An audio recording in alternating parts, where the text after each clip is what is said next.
remanufactured engine, it's very important that all the internals are clear after machining the separate parts, head, block, etc. NCH machines are very easy to use and they operate optimal performance, guaranteeing all the internals and all the parts are clean.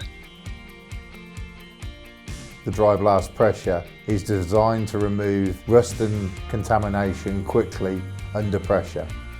The dry blast range is a machine designed to use multiple different types of abrasive, right from a very coarse abrasive to a very fine abrasive. So you could be removing powder coating, wet spray or oxidisation or contamination, right the way up to removing a very thin layer of delicate paint from a delicate glass bottle. Given many different parts by lots of different customers to process, you can use a range of different medias from aluminium oxide to plastic to remove all different types of paints, contaminations and soiling. The benefit of using the dry blast pressure system is the unique filtering that we have. So the secret to dry blasting is the lighting and the filterisation, so the operator can clearly see what he's doing. Within seconds, the dry blast will remove the soiling and contaminants quickly and easily.